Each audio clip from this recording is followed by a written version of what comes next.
Bem-vindo ao Hotel Lobby Talks para mais um episódio semanal do nosso programa.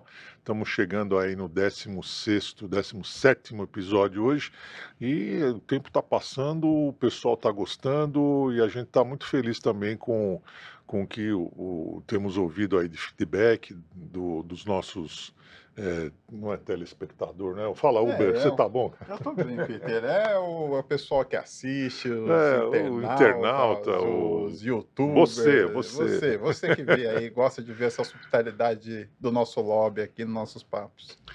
E hoje temos, indo direto ao ponto, hoje temos um grande profissional aqui da hotelaria conosco, Referência, né? uma referência, muito respeitado, um nome que a gente não escuta falar isso, né? Não, Só não. escuta falar, sim, de coisas boas, Sim, sim. mas é um Grande cara cozinheiro grande também. cozinheiro.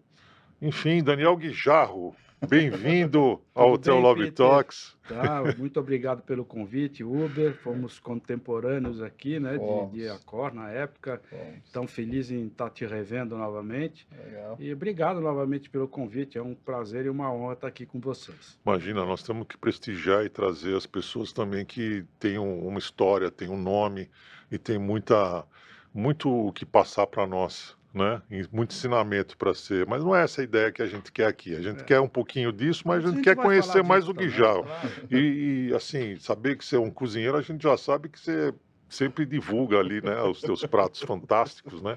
Aham. E vamos embora, vamos saber aí primeiro como que o Guijarro foi parar na hotelaria. Como é que foi essa história? Pois é, isso remonta aí à minha infância, vamos dizer assim, né? Boa. Que Assim que legal. gostamos, assim que gostamos. Porque, na verdade, eu nunca imaginei que eu fosse trabalhar com hotelaria na minha vida, né?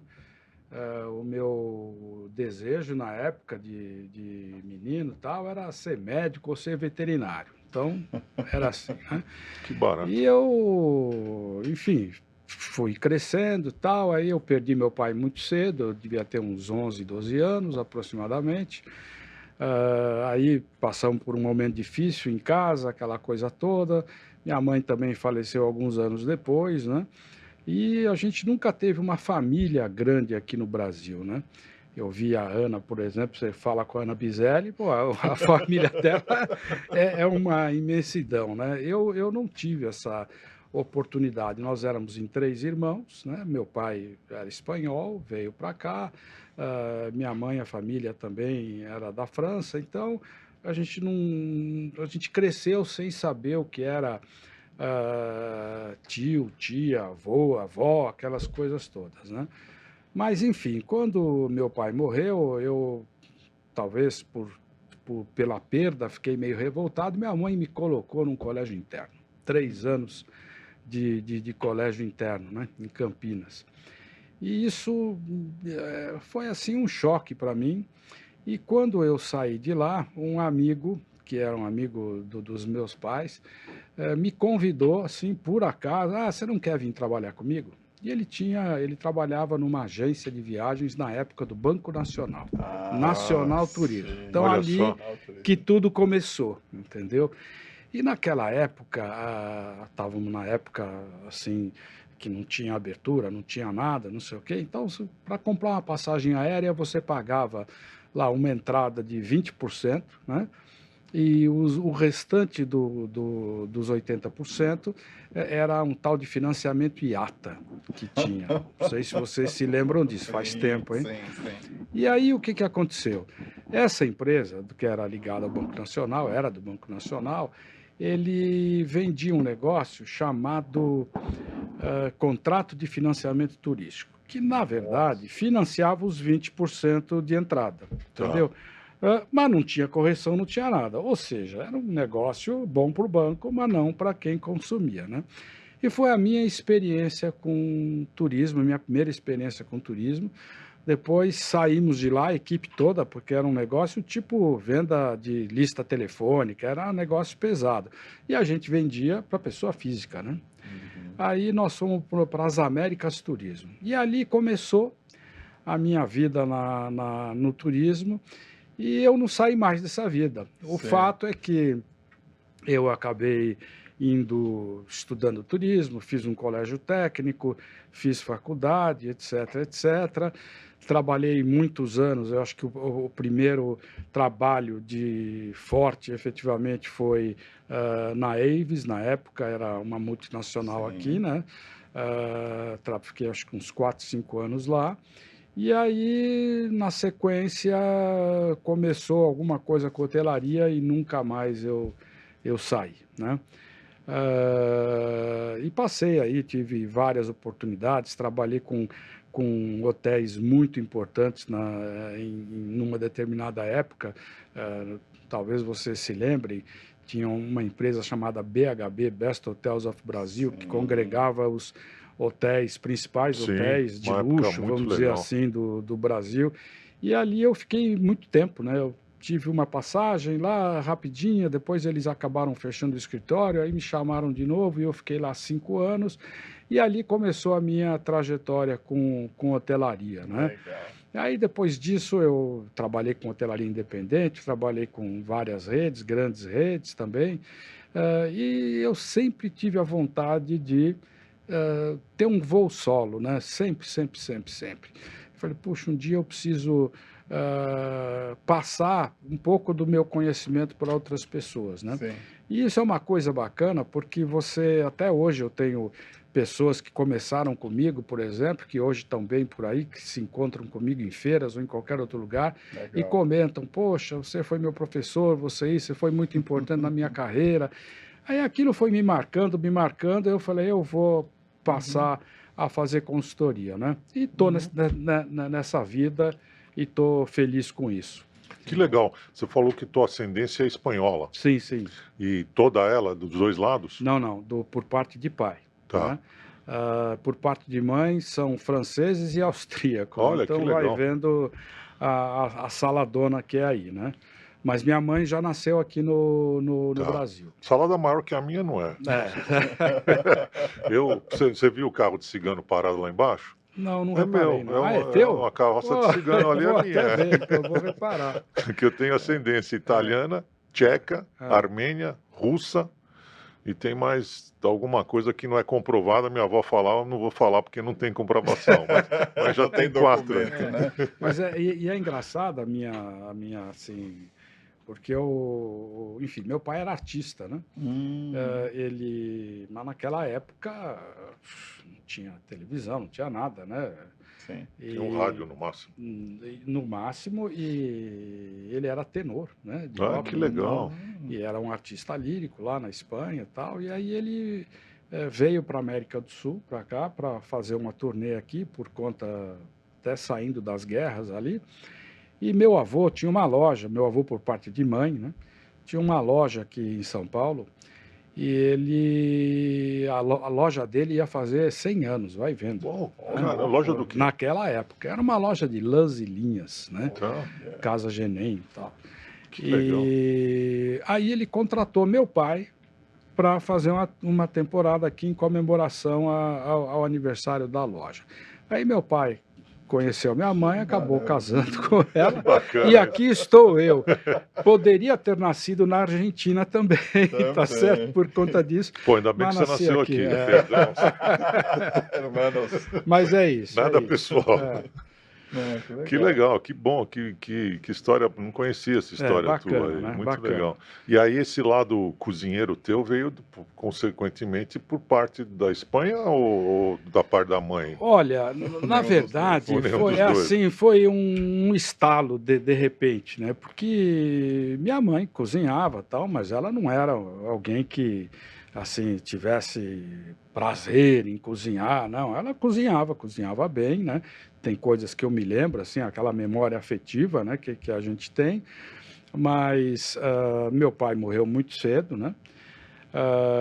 Você tinha quantos anos quando ele... Quando ele morreu, eu tinha 11, 12 anos, por aí. 11, 12 anos, né?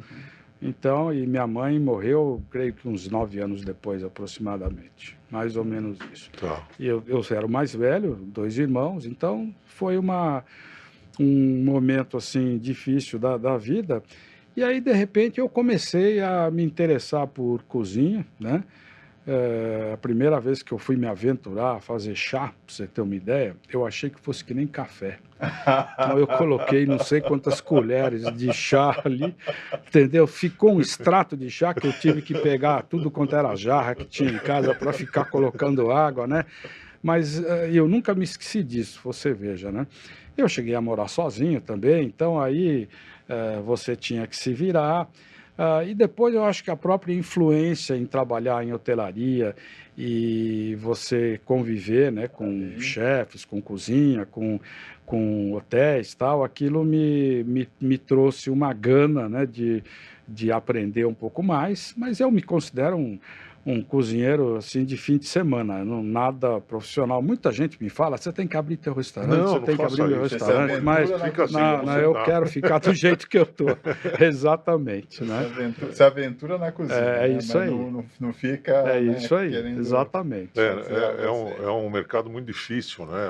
De você conciliar ali, ainda mais hoje, né? Que você tem aí tudo aumentando, os insumos não conseguem manter, então eles têm que mexer na. Como é que você consegue manter a qualidade, né?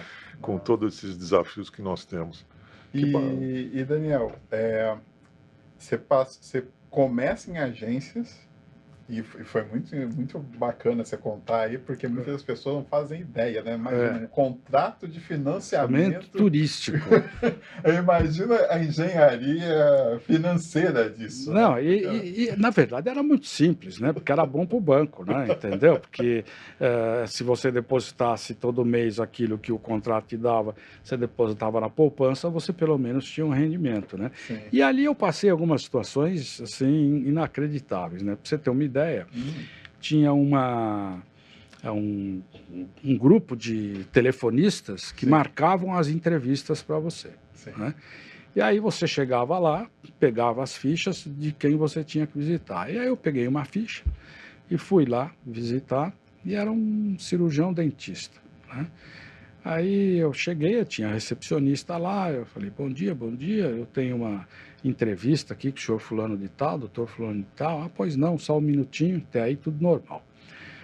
Quando ele estava atendendo um paciente, saiu o paciente, eu entrei na sala, e ele me apontou para sentar na cadeira do dentista. Eu falei, não, deve ter algum equívoco aqui, né? Eu vim fazer uma entrevista.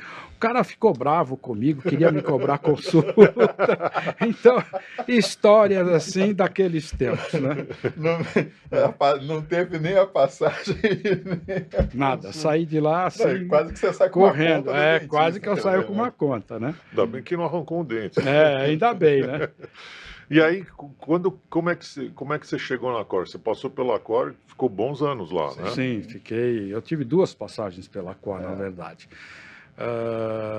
Eu acho que a primeira empresa, assim, forte. Primeiro, eu trabalhei com um hotel que eu inaugurei, fiquei lá 5 anos, tal. Abri não existe mais o hotel, né? Era um hotel aqui na região de Santo Amaro. E naquela época não tinha. Enfim, a hotelaria era muito pequena. Na região de Santo Amaro, você tinha o Transamérica, né? Você tinha o Novotel, que não tem mais. Aliás, é uma tristeza você passar em frente e eu vi aquilo sendo derrubado. Nossa, que tristeza, né? Nunca trabalhei lá, mas sempre tive uma admiração muito grande pela empresa e por aquele prédio, né? Mas, enfim, tinha o Novotel e tínhamos nós que ficávamos aqui na Avenida Adolfo Pinheiro. E aí tem várias histórias também. Eu me lembro que quem era o gerente de vendas na época lá no Novotel era o Francisco Sobrinho, né? E foi nosso contemporâneo lá, né? E ele era vendas e tal, e uma vez o Novotel fez uma campanha aí com outdoor, não sei, comemorando, não me lembro se eram 10, 15 anos e tal. Então, assim, Novotel, 15 anos. Aí eu liguei para ele e falei assim, ô Chico, tudo bem, tudo bem? Eu comprei os outdoor do teu lado e vou colocar o meu hotel novinho em folha, né? Novinho em folha.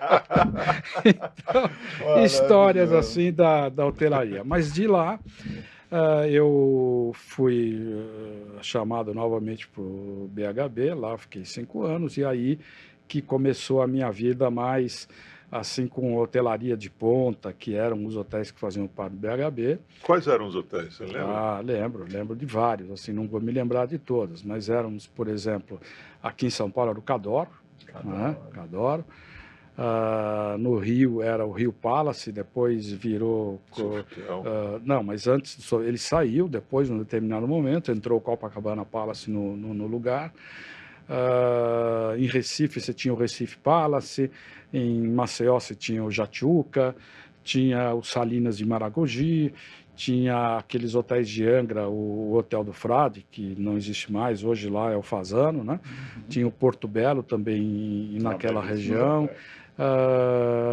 Tinha mais, acho que a Rede Plaza fez parte um tempo também do BHB, enfim, esses hotéis de ponta, eu devo estar me esquecendo de algum, mas eram hotéis que eram considerados 5 estrelas, ou eram referências nos seus respectivos destinos, né? E era tudo na unha, né?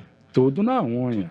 Tudo na unha. Não tinha internet, não tinha distribuição. A gente está falando de uma época, vocês hoje de vendas, olha, era um mundo bem diferente e era algo muito que a gente tinha... Se eu te contar como é que era a reserva, você não vai acreditar, né? Por favor, Você tinha um quadro... Conta para a nova geração. Sabe esses quadros que você vê em alguns botecos antigos, assim ainda, que você coloca as letrinhas ali no... Né, aí, ovo, colorido, custa X e não sei o quê. Aqueles painéis que você coloca, as letrinhas. Isso você tinha ali os próximos 3 meses, né? Então você tinha números... assim, Isso uma central de reserva. Uma central de reservas. Aí você tinha ali, nós estamos em abril, então vamos imaginar, abril, maio e junho, tinha os próximos 3 meses. Aí, quando você colocava a letrinha verde, né, assim, e letrinha verde significava o número do dia, então dia 15 de março, de abril. Tinha disponibilidade no hotel, você colocava aquele númerozinho verde. Quando estava fechado para reservas, colocava o númerozinho do dia vermelho. E quando estava sob consulta, você tinha que colocar o amarelo ou o branco, sei lá. Entendeu? Mas era assim, então você atendia o telefone, né? A pessoa ia verificar a disponibilidade, pegava lá, aí o slip de reserva era tudo escrito, manual e tal.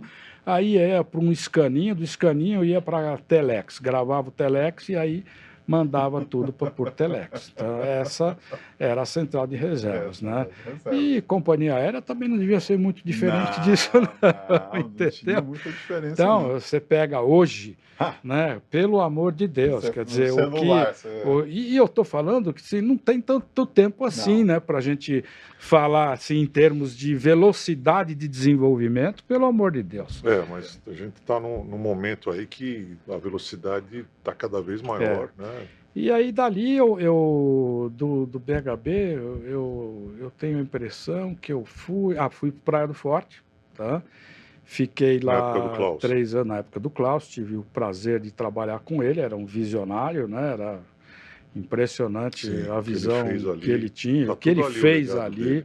Né? O legado está muito bonito ali. É impressionante. Eu conheci Praia do Forte ainda a Vila de Pescadores, né? Hoje é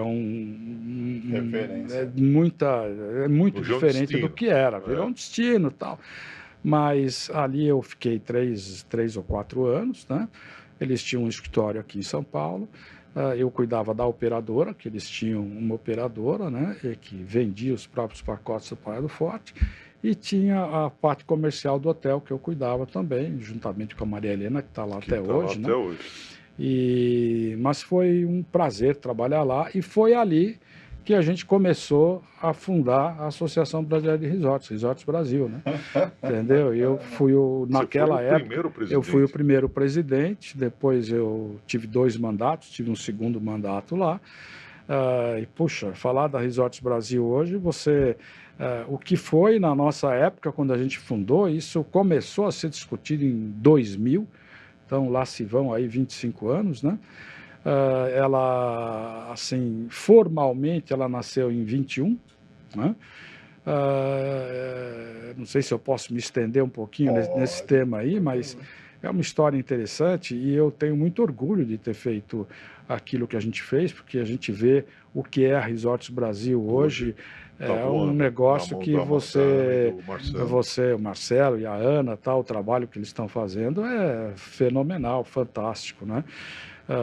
Mas ela nasceu assim de conversas, né, que a gente, entre gerentes ou diretores comerciais de hotéis e resorts que a gente tinha, e eu me lembro na época que tinha uma revista, tá, de náutica, se não me engano, né, mas o negócio dela era vender anúncio, evidentemente. Sim. Claro que os resorts eram Sim.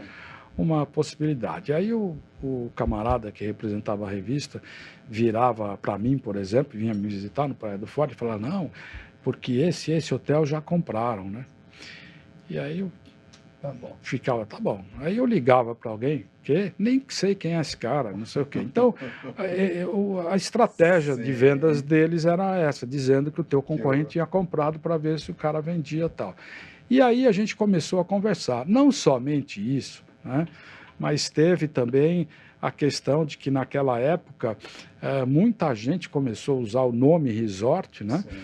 De uma maneira indevida, porque o hotel às vezes tinha uma piscina, um campinho de futebol e se entendia como resort e dizia hotel resort.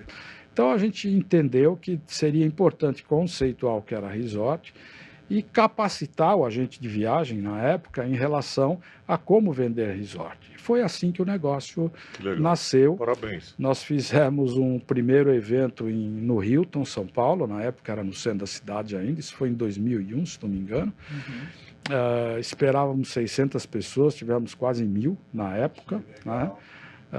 Foi assim, impressionante a adesão que a gente teve, né? E foi um período onde a gente perdurou muito tempo em termos de capacitação e de conceituação do que era o produto, né? Contratamos depois um time de atores mesmos, contratados, né? E levamos um programa que era uma peça, assim, era uma comédia, mas que caracterizava muito, que era resort e tal.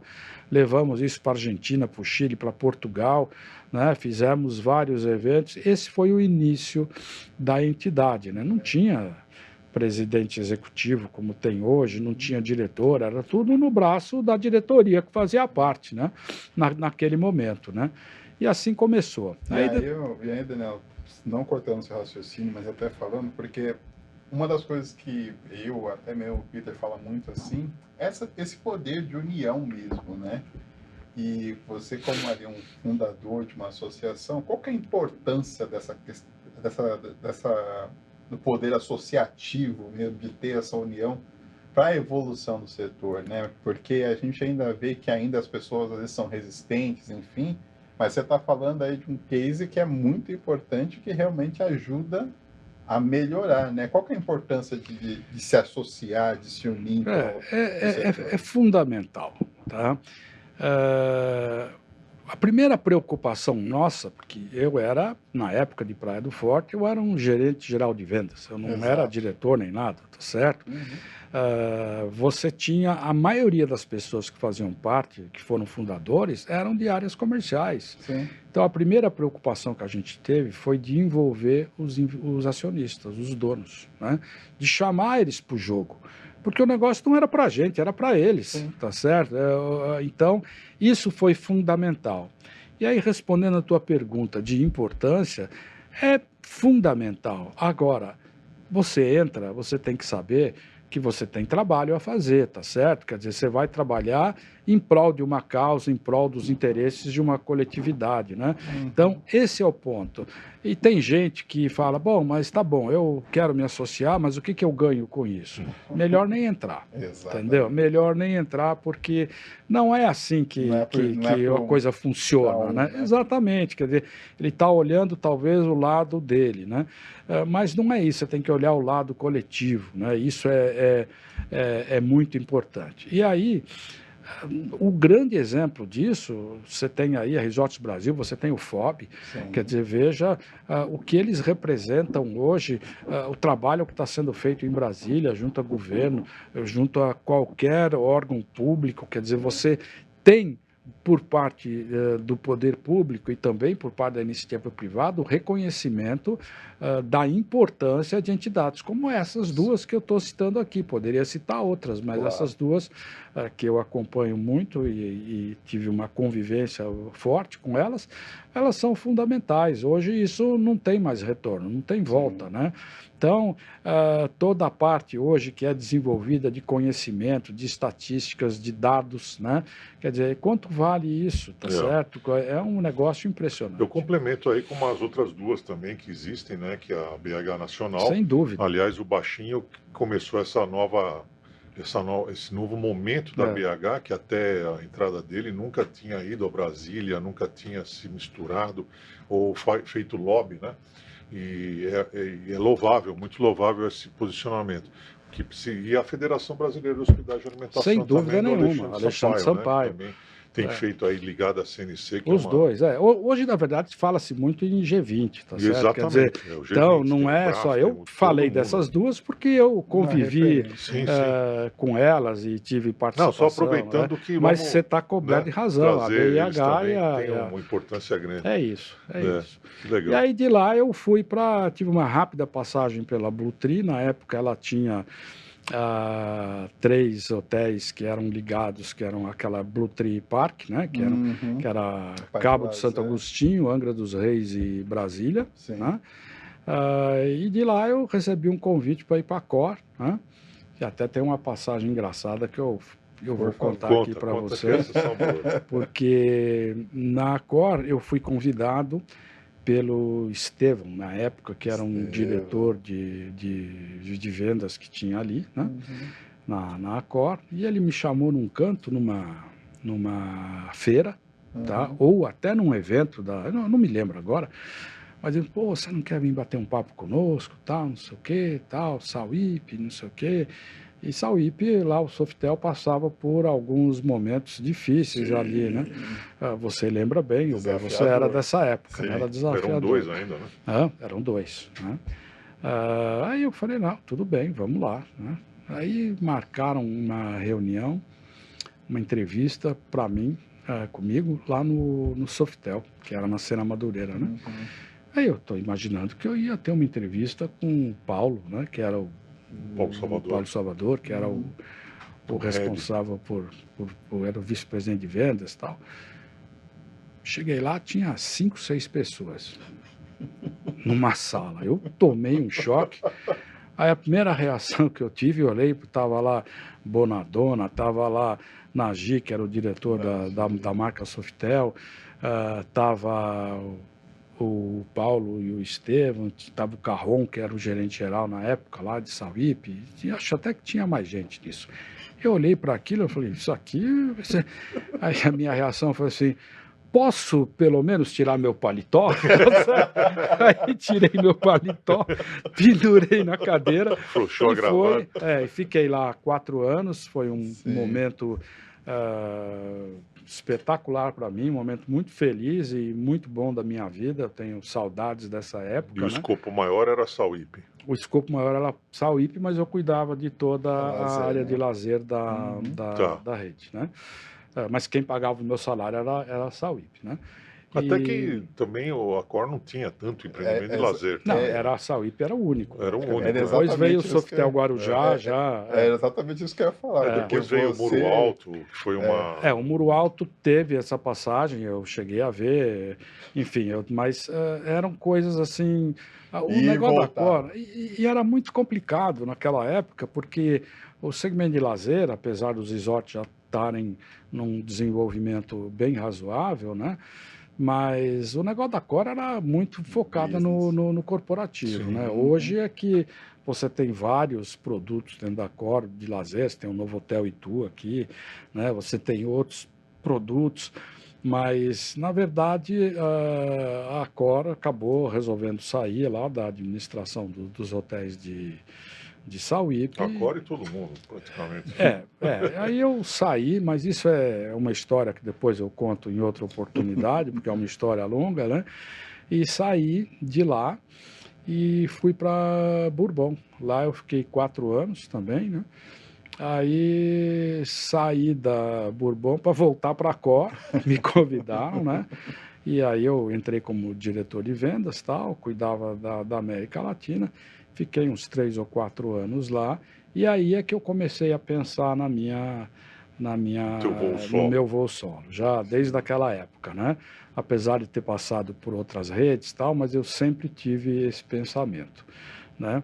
E o começo de consultor, né? Eu sou hoje um consultor independente, tal. Tenho clientes aí tanto de lazer corporativo, hotelaria independente, às vezes pequenas redes, né? Então é um mix de tudo. Todos os primeiros trabalhos que eu peguei, que a gente tinha um contrato de consultoria, assim, pô, você não quer ficar com a gente? E eu acabava que eu assumia a gestão daquele troço, né? E ficava lá um bom tempo tal. E eu falei, pô, mas não é exatamente isso que eu quero, né? Eu gosto do que eu faço, mas não é isso exatamente que eu quero. Essa é eu uma quero das voo desvantagens solo. de ser bom, né? É verdade. A gente, né? Sim. E aí eu comecei com isso e eu tenho a minha empresa já há muitos anos, tal.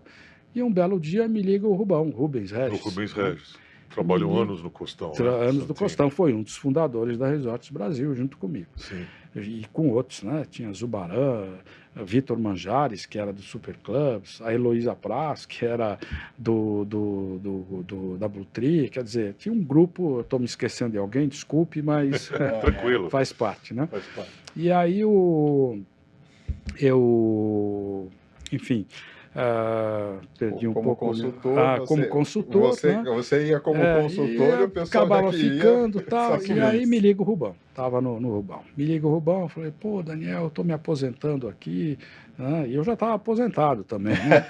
Aí aposentado que eu digo, a gente recebe aquele dinheirinho do INSS que dá para pagar o plano de saúde. Olha que ele ligou, você falou. Eu tô. Você falou assim, ele falou assim, eu tô me aposentando e você, eu já tô aqui tranquilo. Aí ele me falou, pô, como é que é esse negócio de consultoria? Eu tenho interesse. Falei, te dou todas as coordenadas, tal. Aí ele veio para São Paulo um dia, a gente almoçou, eu passei um monte de coisa para ele, e a gente começou a ver por que a gente não se une, né? Então a gente formou aí a GR, né? GR Consultoria e tal, e é engraçado porque as nossas experiências, elas são complementares, né? Legal. E elas se inverteram, porque eu comecei focado muito no lazer na época de BHB, de repente minha vida virou totalmente corporativa, né? E o Rubão, ao contrário, estava em Hotéis Othon na época, né? Totalmente corporativa, e depois foi para o Costão do Santinho, ficou lá há 20 e poucos anos. Quer dizer, então houve uma inversão, mas a gente se complementa muito, né? No nosso trabalho, e a gente está muito feliz aí com isso, né? E tem uma coisa, a gente gosta muito do que faz, né? A gente se dá super Isso bem. É importantíssimo. E a coisa tá fluindo, graças a Deus. Que né? bacana, que bom. Daniel, aproveitando a tua experiência de lazer, assim, né? Até mesmo de mudar, valorizar produtos junto ao mercado, enfim, que a gente sabe. Só quem sabe o desafio que era a Sauip no primeiro momento, para o Forte no primeiro momento, enfim, né? Não imagina hoje como é, enfim. Por que a gente ainda não consegue fazer o brasileiro, né, o consumidor do turismo no Brasil, principalmente de lazer, viajar mais a lazer dentro do Brasil? Eu sei que é uma pergunta muito ampla, mas de certa forma isso já está acontecendo. Está acontecendo, mas tem um potencial muito maior. Muito maior, mas está acontecendo. Quer dizer, hoje existem momentos, né? Assim, esse mercado oscila muito, tem altos e baixos. Então, no começo da Resorts Brasil, por exemplo, qual era o cenário? Você tinha aí uma crise econômica muito forte, você tinha a Argentina quebrada praticamente, com problemas de até financeiros sérios, e o mercado argentino, que era muito importante para vários resorts, estavam em queda, vamos dizer assim, né? Então você tinha esses dois problemas, você teve a questão das Torres Gêmeas, né? Sim. E, enfim, tudo naquela época, você teve a quebra da Transbrasil na época, Sim. então era um momento bem conturbado. Mas o que aconteceu? Com essa questão das Torres Gêmeas, né, as pessoas tinham medo de terrorismo e acabaram que se voltavam muito para o mercado doméstico, né? Então ali teve um primeiro boom, eu diria assim, de mercado doméstico importante, né? E ali começou, não quero dizer que ali começou exatamente, mas ali eu acho que foi uma primeira percepção de virada importante, né? E hoje, se não fosse o mercado doméstico aqui no Brasil, pelo amor de Deus, né? O que segura hoje a hotelaria toda de lazer, etc., é o mercado doméstico. Porque o mercado internacional ainda é muito incipiente. A gente não sai daquele número aí de 6 milhões e pouco, comemora 10% de aumento. E aí é uma outra coisa, né? Você tem N outros problemas. Então, nós temos a sorte de ter um mercado doméstico pujante, né? E agora também eu tenho a impressão que, com todo esse cenário meio confuso aí, global, que a gente vai ter ainda um mercado nacional doméstico impulsionando o turismo de forma muito forte. Só trabalhando. Muito forte. Olha, a gente tem no mínimo aí uns 70 milhões de turistas domésticos. Sem Isso dúvida. É um número fantástico. Fantástico. Fantástico. Então, o que precisa fazer é melhorar a infraestrutura. Esse é o ponto. Para que permita o turista de pegar seu carro e viajar para esse é o ponto. Que é tão fácil de fazer, o poder público ele tem que cuidar da infraestrutura. Ponto. Né? Hoje dá até medo de você ligar a televisão. Qualquer emissora que você liga aí no finzinho da tarde, aqueles programas policiais que tem, é só assalto, só não sei o quê. Isso vende, né? Já vende, o que faz vender, infelizmente, mas... mas é verdade. Não vamos nem entrar nessa seara, porque... E aí você tem a questão de segurança, a questão de transporte, né, de rodovias e tal. Você tem N questões de infraestrutura que tem que ser cuidadas, né? Sim, precisa melhorar. Assim, melhorou muita coisa, principalmente no Nordeste, melhorou bastante nas administrações passadas. Nessa eu não sei como é que está, mas duplicaram algumas vias ali que foram importantíssimas, né? Fizeram a costa ali lá do Maranhão para Piauí, Ceará, que virou uma rota das emoções ali sensacional, e a BR-101 também que precisava, era o que precisava melhorar, né? Porque pega uma faixa muito boa do Brasil, né? Do Sudeste, principalmente. Melhorou muito, sem dúvida nenhuma. Mas precisa melhorar mais. Precisa melhorar né? mais. Na verdade, o precisa melhorar mais, eu comparo às vezes, eu vou muito para a Espanha, por exemplo, né? E há muitos anos eu ia para aquelas feiras e vou visitar a família e tal. Aí o que acontece? Você ia para a Espanha num ano, no outro ano, quando você ia, tinha uma rodovia nova. Entendeu? O que aconteceu em Portugal, né? Quando ele entrou para a Comunidade Europeia, Lisboa, na Expo 98 lá, foi a velocidade com que eles fizeram. Sim. Esse é o ponto que eu chamo a atenção. Tocou o que bem. Falta aqui é velocidade nas ações, né? Quer dizer, imprimir Concordo. um ritmo que seja compatível com a nossa necessidade hoje, né? Porque você ainda tem aeroportos, por exemplo, ainda melhorou muito, vários deles, né? Muitos deles, mas tem outros destinos importantes, que é o aeroporto de Porto Seguro, por exemplo, Sim. é um negócio que já merecia uma atenção melhor, e por aí vai, né? construindo outro agora, né? Eles vão construir um novo aeroporto ali, Ilhéus, que é um problema também. Ilhéus, que é um problema, né? Mas, enfim, eu acho que o que falta é melhorar a estrutura e imprimir uma boa velocidade, né? Preciso capacitar os políticos, porque eles não têm conhecimento. A própria hotelaria, o turismo não tem índices. Não. Né? A gente não tem índice, a gente não sabe quantos hotéis nós temos no país. É sempre os mesmos, na verdade, né? Quando às vezes sai uma pesquisa e tal, é sobre só praticamente os mesmos dados. E os índices servem de base para você poder ter um histórico. É que nem o RM. Você não consegue fazer um RM se você não tiver um histórico. Sem dúvida. Né? É a mesma coisa com os índices. A gente não consegue olhar para frente se você não tem uma base para você se apoiar, né? Então isso é uma coisa que falta, e eu tenho falado bastante com o Baixinho sobre isso, de criar uma questão, de criar um índice de RevPAR. É uma coisa simples de se fazer hoje, com toda essa questão tecnologia, da tecnologia tudo que se tem disponível, simples de fazer. Sem dúvida. Alimenta todos os dias, não precisa nem citar quem é o hotel, só alimenta. Sem dúvida. E aí a gente consegue ir para frente. Mas vamos falar de coisas mais gostosas? Ele acabou de falar que estava na Espanha. Pois é, então, qual a região lá, Daniel? A região da minha família é no sul, Ciudad Real, que seria a província, o estado, enfim, né? Uma cidadezinha pequena lá, Torre de Juanabad, já é quase divisa com a Andalucia lá. Então, legal. Né? E em Portugal também, que a gente vai bastante.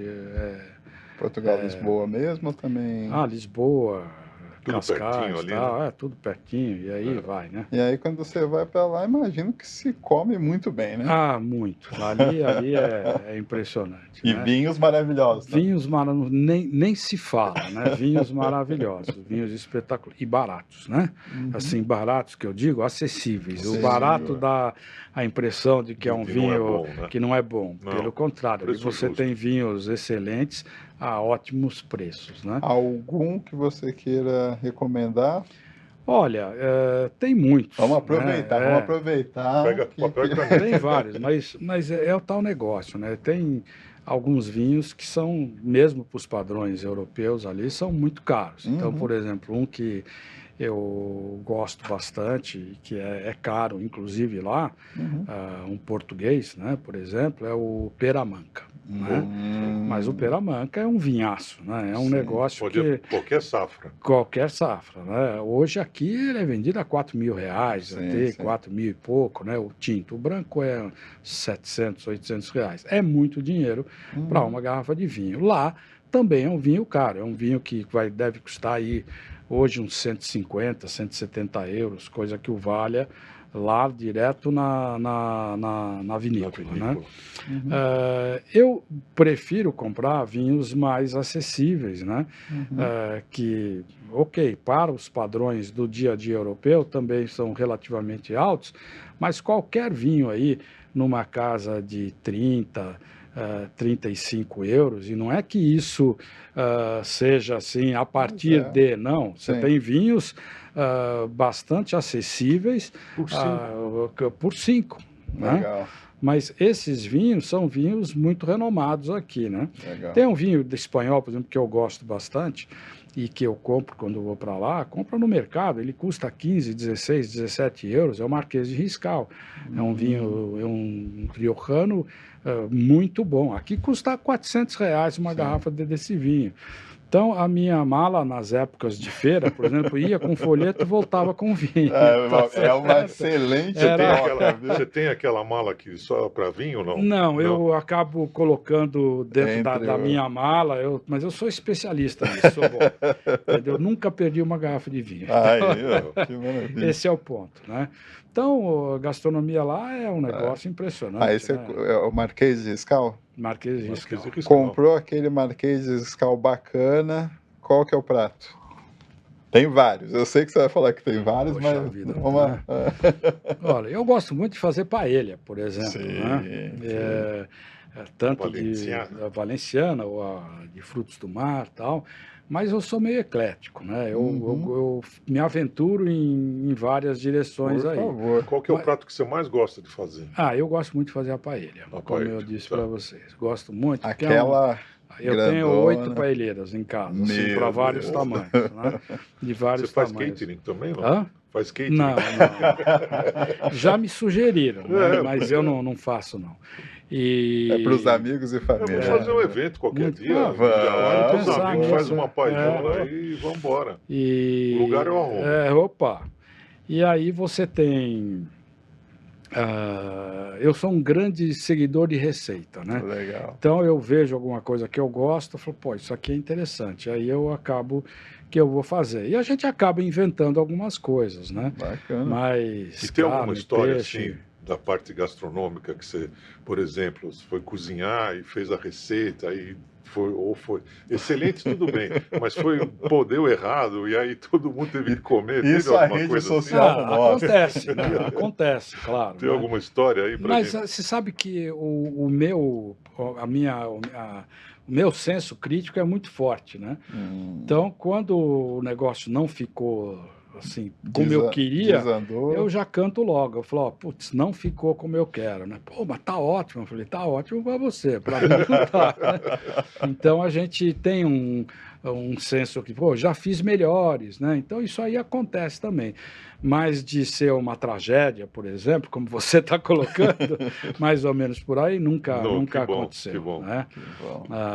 Tipo, queimou o negócio, não, isso aí não. Né? Então, quando você convidar no almoço, eu vou, tá? Tá bom. Já Vamos juntos, né? Vamos abrir um adendo do nosso videocast aqui. Hotel Gastronomia Talks. Olha, tá vendo? Bom, vocês sabem que Tem gastronomia outras é um pessoas tema aí também. né? Aliás, uma dica aí, aproveitando que você trouxe isso aí, não vou deixar, não vou perder essa oportunidade. Hoteleiro, dono de hotel, você que tem um restaurante dentro do teu hotel, ele é um restaurante, não é um mal necessário que é para servir café da manhã ou atender o coffee break. Põe na sua cabeça que se você fizer um trabalho bem feito de marketing, né, um trabalho bem feito de ambientação, obviamente, um trabalho bem feito de cardápio, você vai ter sucesso. Com certeza. Você vai agregar receita para o teu empreendimento. Então, trabalhe o teu restaurante. Se precisar de ajuda, fala com a gente, que a gente conhece os melhores consultores nessa área. O que você falou é bem verdade. Exato. E mudou muito, né? Porque... Sim. Antigamente havia um certo preconceito em relação ao hotel, a restaurante de hotel. Aqui, né? Aqui no Brasil. não lá fora, na Europa, aqui. nos Estados Unidos. Mas eu acho que isso contrário. também já mudou muito, já melhorou muito. Tem melhorado, né? mas ainda tem muito copo a tem, encher. E muitas vezes ele vai ser o chamariz para hospedagem, né?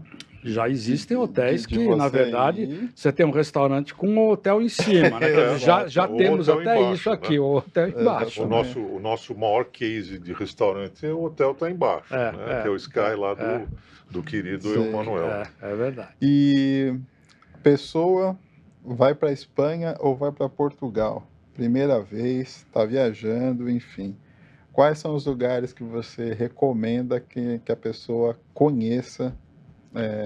Em termos de atrações, de turismo, enfim. Tem muita coisa. São dois países que eu gosto muito, né? Sim. Gosto muito da Itália também, gosto da França, Sim. tal, mas Portugal e Espanha têm uma identidade muito grande com o Brasil, até também por força da língua. Mesmo porque eles eram um país só, né? Exatamente. Historicamente.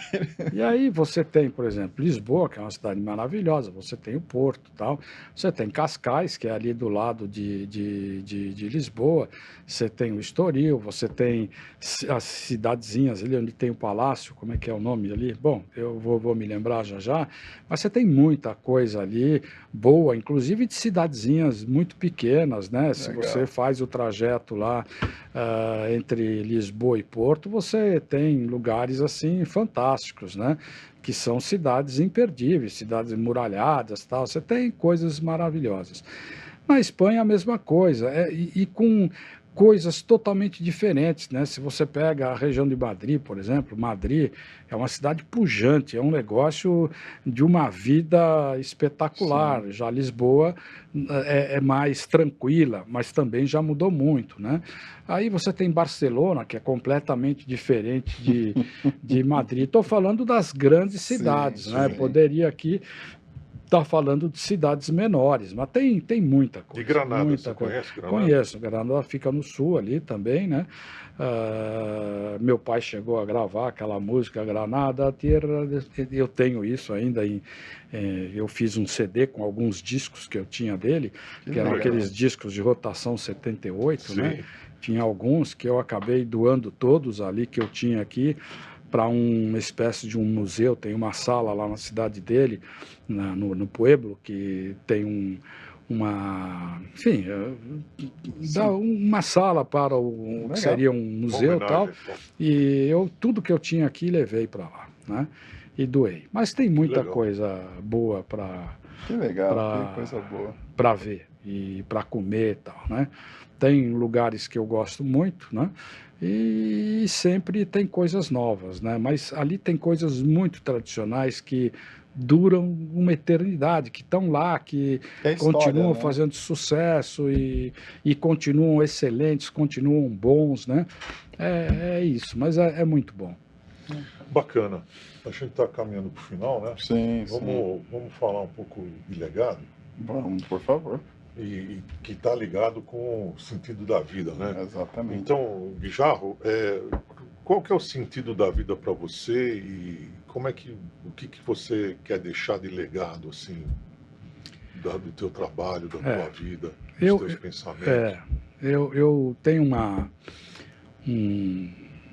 a Clarice Lispector, ela falou uma vez um negócio que faz todo sentido, né? Ela diz o seguinte, que a virtude da vida não é você fazer o que gosta, mas é gostar do que você faz, tá? Então eu acho que isso é um ponto que eu sempre tive comigo, né? Quer dizer, mesmo que você não esteja exatamente onde você gostaria de estar, por exemplo, mas faça aquilo com prazer, quer dizer, se dedica naquilo. Então, esse é um ponto que eu costumo sempre passar para as pessoas que trabalham comigo, né? Porque isso faz parte até do próprio desenvolvimento do trabalho dele. Então, e eu acho que o meu legado, por exemplo, eu sempre procurei ser um bom desenvolvedor de equipes e de pessoas. E eu sou meio que reconhecido por isso também, e eu vejo as pessoas vindo falar comigo e falando isso. Poxa, você foi muito importante na minha vida, meu professor, comecei com esse aqui. Quer dizer, eu acho que esse é o meu principal legado, é o ponto de vista assim, de desenvolvimento de pessoas, né? Tem pessoas e tem pessoas, né? Quer dizer, claro, tem pessoas que acabam que tiram proveito, né? E tem outras que, enfim, ok, cada um sabe o que faz, é livre-arbítrio, né? E eu acho também que, como legado, eu gosto de usar muito o exemplo da Resorts Brasil, né? Que está aí hoje, que não deixa de ser um legado, né? Tudo começou naquela época, não é meu, é de várias pessoas, é de um grupo de pessoas, mas eu tenho um orgulho muito grande do que está sendo feito hoje, do trabalho que está sendo feito hoje, é algo que ficou para marcar, né? Então eu destacaria esses dois pontos. E como consultoria, o que é gostoso você ouvir, né? Eu ouvi de um cliente há uns 10, 15 dias atrás, um cliente que a gente ainda está atendendo, o proprietário, o investidor, virou e falou assim: poxa, eu adoro conversar com vocês, porque eu me sinto bem, eu vejo outros horizontes, eu vejo o caminho. Então, isso é bacana, né, no trabalho do consultor. E a gente tem uma consultoria que põe a mão na massa, entendeu? Quer dizer, não é aquela consultoria que fala, tem que fazer isso, tem que fazer assim ou assado. Não, a gente vai lá e executa também, faz. Então, essa é uma forma diferente de entender consultoria e de trabalhar com consultoria. Então, eu acho que esse é um ponto bom, é você ver que a grande parte dos hotéis que a gente atende tem bons resultados e reconhecem isso e que até chamam a gente de volta para alguma coisa. Eu acho que isso também é um legado interessante. Isso que você falou é muito importante, né? Fazer aquilo que se gosta, né? Porque aí você consegue ter dedicação e entrega, né? Isso é importantíssimo. Eu sempre falei para os meus filhos isso. né? Essa questão, acho que você tem que estudar isso por causa disso. Não, você tem que estudar aquilo que você gosta, fazer aquilo que você gosta. Então, porque senão você acaba ficando doente também É depois, né? verdade, é Traz verdade. doença. Se você não está feliz e vai pondo areia em cima, aquilo vai ficando energeticamente preso ali. E se você não tratar, vira um problema maior, né? Ela aflora até no físico, né? Eu sempre falo que as doenças que nós temos, né, 100% delas vêm de origem energética, de sentimentos, de ações, de pensamentos. Então a gente sempre tem que pensar alegria e felicidade. É isso aí. E, pô, bacana, a gente tá, né, muito feliz, assim, de estar conhecendo as pessoas aqui também, né, de uma outra maneira, nesse bate-papo, que é o nosso objetivo aqui, é que as pessoas conheçam quem é o Guijarro e as outras pessoas que estão passando aqui, que virão, para que a gente possa, pô, bacana aquilo, né, não é só trabalho, mas sim, e assim, o Guijarro é uma pessoa que tem uma bagagem tão grande, tem uma sabedoria, que é um oráculo, vamos dizer assim. Exatamente.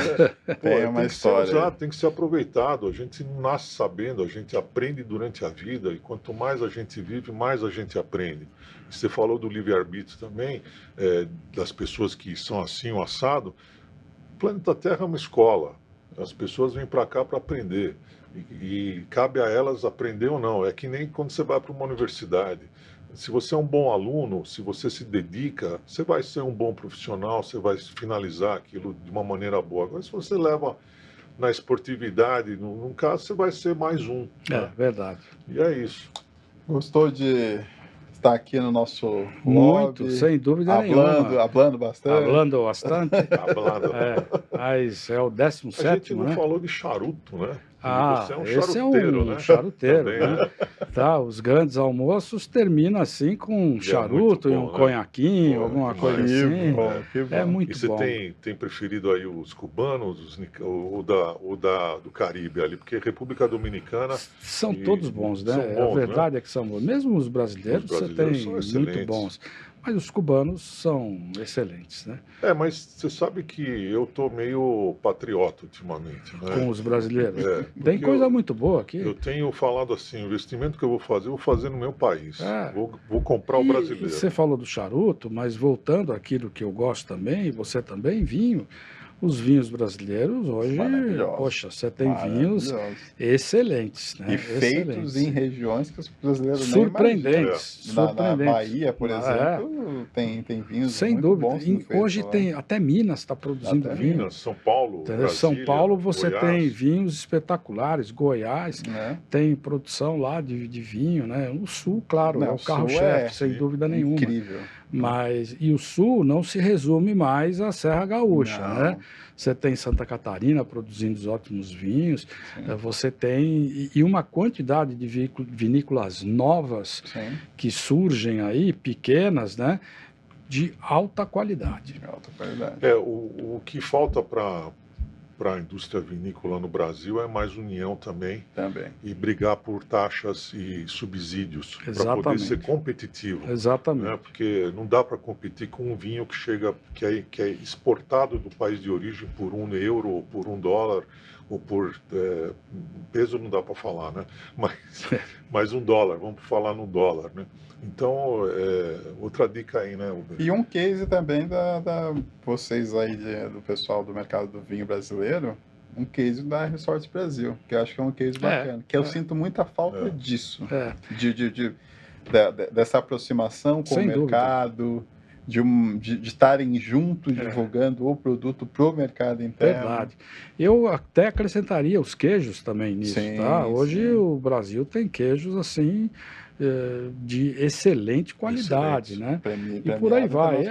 São produções pequenas, mas é o que você falou. Eu acho que a união, o segmento todo, trabalhar em prol do desenvolvimento do segmento, isso é um... Vem, como é que eu diria, precisa ter um momento, amadurecer a ideia e que eles sigam, que são concorrentes, mas, acima de tudo, tem que aumentar o tamanho do mercado, né? Que é o de interesse de Se todos. chega no consumidor e desperta interesse para ter mais consumidores, vai ser bom para todo Sem dúvida, todo mundo, sem claro. dúvida. E o próprio consumo do vinho aqui também aumentou. Assim. A pandemia deu uma quebra aí, né? A gente estava já passando aí da média de R$50 a garrafa, mas depois da pandemia, na pandemia caiu, né? E agora a gente está recuperando de novo. É isso aí. Saúde, então, né? Saúde. Não temos vinho para brindar aqui, mas vai de coração. E se sair o Hotel Gastronomia Talk, vocês vão ficar sabendo, né? Quem que é o primeiro E muito convidado. obrigado aí pelo convite. Tá? Nós que É um agradecemos prazer tua estar presença. aqui. Tenho visto vários dos programas aí, pô, tem alguns até bem inspiradores, assim, bem legal. Que bom, que legal. Parabéns. Obrigado. Você que chegou até aqui, dá o seu joia, divulga o nosso trabalho, porque ajuda a divulgar o turismo também e as pessoas que estão aqui que merecem ter a divulgação também. Então, Uber, valeu, obrigadão, até a próxima. Parceiro, e até a próxima. A gente se vê aí num outro hotel Lobby Talks. Tchau, tchau.